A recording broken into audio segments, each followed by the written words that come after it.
At the time of making this video, Tehran, the capital of Iran, has such little water left that some people think it might need to be abandoned. A couple of years ago it was Montevideo in Uruguay that nearly ran out of water. Before that it was Monterrey in northern Mexico. Before that Cape Town and Syria were devastated by droughts. The problem is that global warming is affecting every part of Earth's water cycle, and scientists are now realizing that the entire land mass on Earth is drying out. Not just the hot arid parts you might expect to be affected by climate change, but even parts of the world that are getting more rain because of climate change are drying out as well. Here's a chart showing that Europe is getting more rain, and here's another one that's showing that its groundwater is drying out. In fact, every part of Europe's water cycle, the lakes, the rivers, the moisture in the soil, the groundwater, are all in decline. Scientists think that it might be permanent and irreversible. So much water is being lost by Earth's landmass that it looks as though in the 21st century the number one cause of sea level rise won't be melting ice sheets or thermal expansion, but it will be water lost from the landmass. And it's only by luck that the latest generation of satellites are sensitive enough to show this. Is not shown at all in the climate models, partly because the current climate models that are used to understand our future water on planet Earth don't include one of the main causes of the water being lost, which you'll see later on in the video. Global soil moisture in permanent decline due to climate change. Researchers warn the observed changes are likely to be permanent, and that the study provides robust evidence of an irreversible shift in terrestrial water sources under climate change. Researchers suspect that increasing temperature played an important role in the decline of terrestrial water storage and soil moisture in the 21st century. The findings suggest the decline is primarily driven by an increasingly thirsty atmosphere as the global temperatures rise, as well as shifts in rainfall patterns. The drying out of soil increases the severity and frequency of major droughts, with consequences for humans, ecosystems and agriculture. Our modern societies need an awful lot of water, not just the water we use at home, but for industry and agriculture. Water's very heavy, you can't move it long distances. If you run out of water, you have to move. Droughts are one of the most impactful, expensive natural hazards out there. Because they are typically persistent and long-lasting, everything needs water. Ecosystems need water, agriculture needs water, people need water. If you don't have enough water, you're in trouble. In this video, we're going to become experts in Earth's water cycle and understand what's going on. And then in a future video, we'll look at what this means in practice for cities and regions all the way around the world. And we'll see how everyone copes with them in a similar way, and how they all have similar causes, and how nearly all of them could have easily been avoided if governments had looked a bit further ahead and actually acted rather than just carrying on as business as usual. So first of all, let's look at the science. Earth's water cycle basically explains how water starts off in the oceans, it's lost through evaporation into the atmosphere, and it arrives on the landmass in the form of rain. The oceans are warmed by 0.27 degrees Celsius. Water can absorb a lot of heat energy, so although the oceans have absorbed most of the heat from climate change, they haven't increased the temperatures that much, so the ocean surface has increased by 0.27 degrees Celsius, but that's enough to cause more evaporation. The atmosphere has warmed by 1.5 degrees Celsius, more or less. For every 1 degree Celsius increase in temperatures, the atmosphere is able to hold 7% more water vapour. We've had 1.5 degrees Celsius warming, so that is 10% more water vapour. Water vapour accounts for about half of all planet Earth's greenhouse gases. So we've got 5% extra warming through the extra water vapour that's in the atmosphere. Air rises at the equator because that's the hottest part of the Earth. And if planet Earth was stationary, that warm air that's risen up would travel to the poles, which are cold, the North Pole and the South Pole, and the air would sink down there. But because Earth's spinning, instead of the hot air from the equator managing to make it all the way to the poles, it sinks down at 30 degrees north and 30 degrees south, and then it sort of returns back to the equator. So it comes up at the equator, it goes north and it goes south, and it goes back down at 30 degrees south, 30 degrees north, and then it comes back round like two big cogs spinning round in the atmosphere. And then the second effective cog in the atmosphere, that also goes down at 30 degrees north and 30 degrees south, and it goes back up at 60 degrees north and 60 degrees south, so you get another set of cogs. And then the third pair of cogs at the North Pole and the South Pole. This diagram shows it better. Wherever the air is going up, so at the equator and at 60 degrees north and 60 degrees south, you get low pressure, and if you have low pressure you get rainstorms.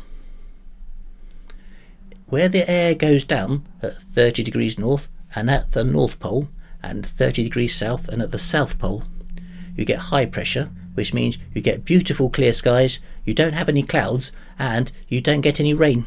The atmosphere has effectively 6 what's called weather cells, 3 in the south and 3 in the north.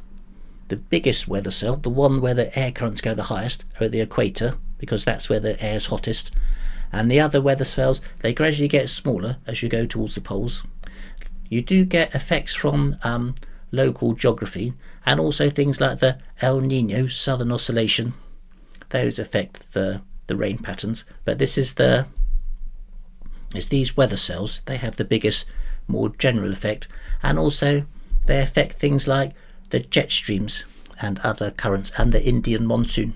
Well, since the planet's warming, that means the equator's getting hotter, and that means the air that's going up from the equator goes up higher, and it takes longer for it to come back down to Earth. So at the moment, at 30 degrees north is right on top of the Sahara Desert, so that's because the air's coming down, you have high air pressure, you have no clouds and no rain.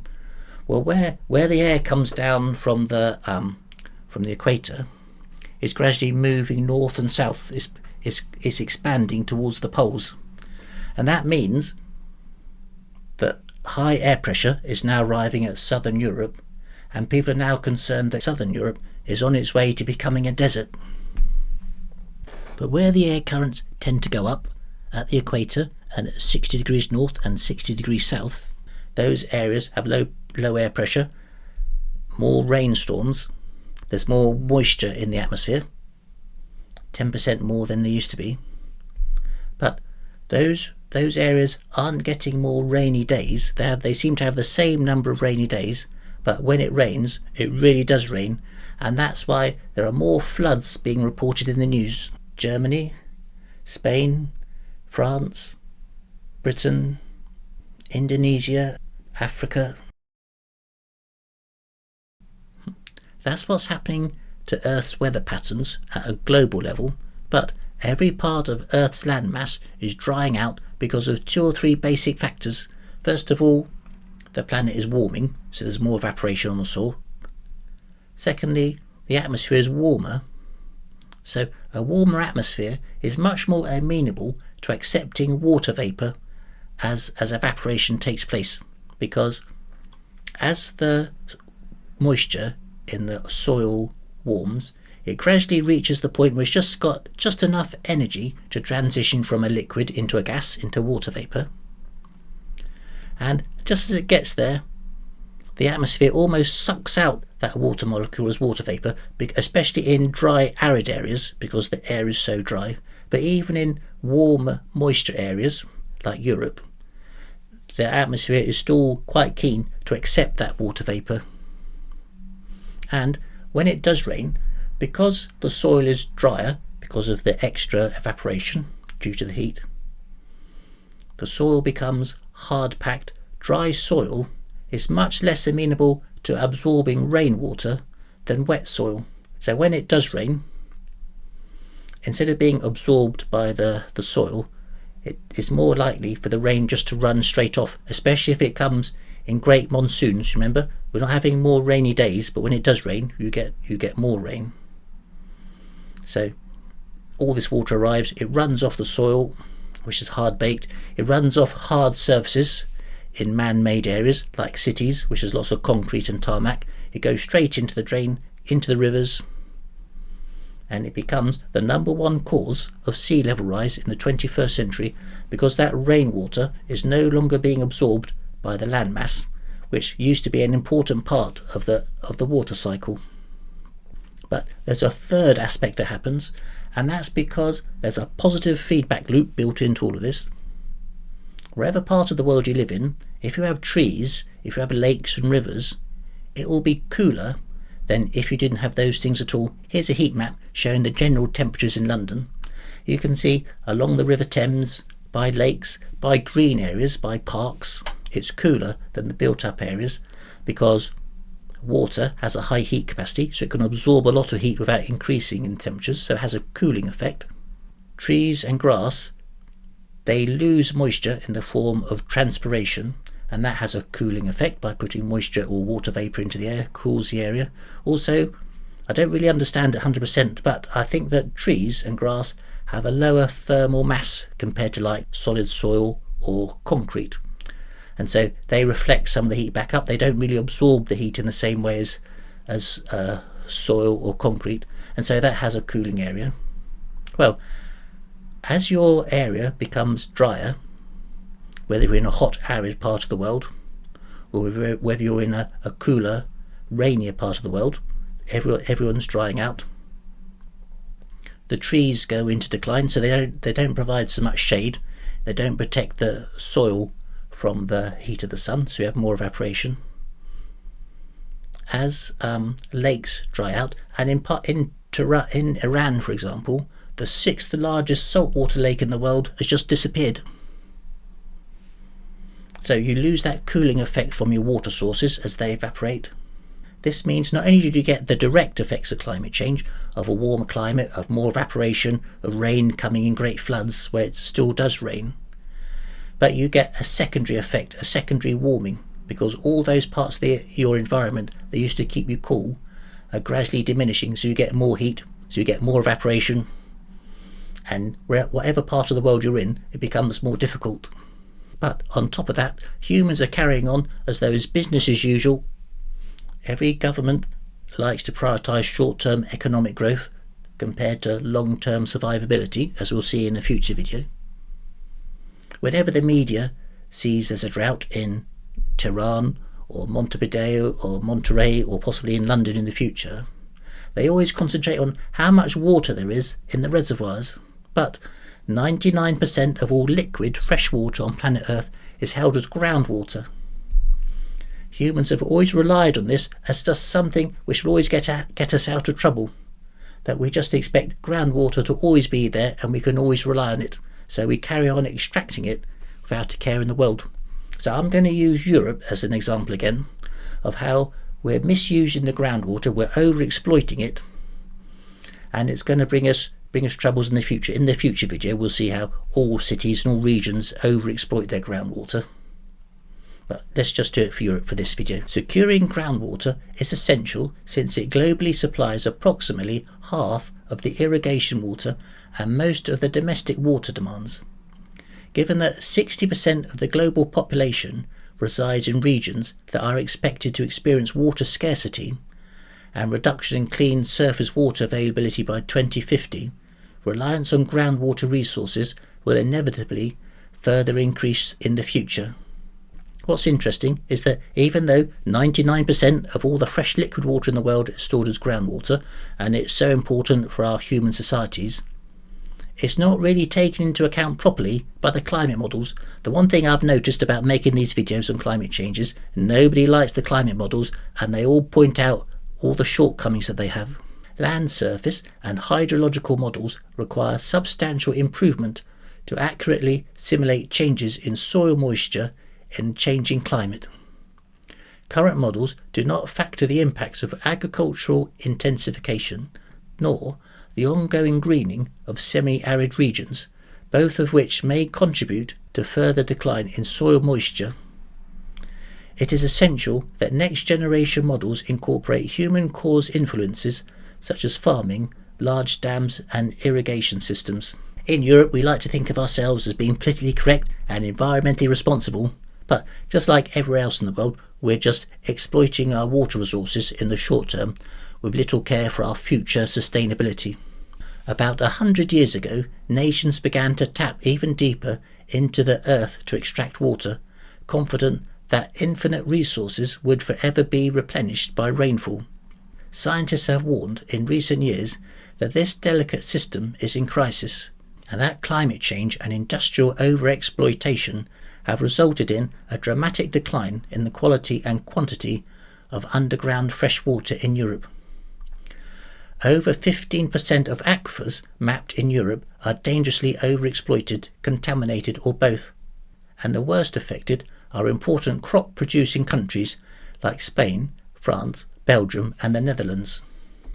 For a lot of countries, their number one demand for water comes from agriculture. So if you can decrease the amount of water your agriculture demands, suddenly you've got a lot more water to use at home or for industry, and you can ship food all the way around the world. It's a commodity. At least you can do this at first. In Britain last year we've had the worst harvest on record, or one of the worst harvests on record. We need to buy in food. How much longer will we be able to do that? So when people think we're running out of water, it's a terrible disaster, in a lot of cases there's enough water there, but it's just being overexploited, for example, by agriculture or by industry. So unless your government's completely incompetent, they will always be able to provide you enough water, at least in the future, in the short term, for drinking, to use at home. It means though your agriculture will go into decline, which is okay, because you can, at the moment at least, you can buy food from all the way around the world. Food is a commodity. How much longer that will carry on for, nobody knows, because the climate models do not include some of the major demands on water, and they need to be seriously improved. That's the end of the video really. What have we learned? That Earth's entire water cycle is changing, its entire landmass is drying out, it looks as though it's permanent and irreversible, that the positive feedback loop of declining water storage such as lakes and rivers and declining amount of trees and plants as areas become drier will lead to a positive feedback, making things worse. So in a future video then we will see how cities and regions all the way around the world cope with droughts, how they all do the same thing, how they're all heading for disaster one way or another because they all do the same thing. So that's the end of the video. Thank you for watching. Feel free to leave a comment or click the like button, and possibly see you next time. Thank you very much.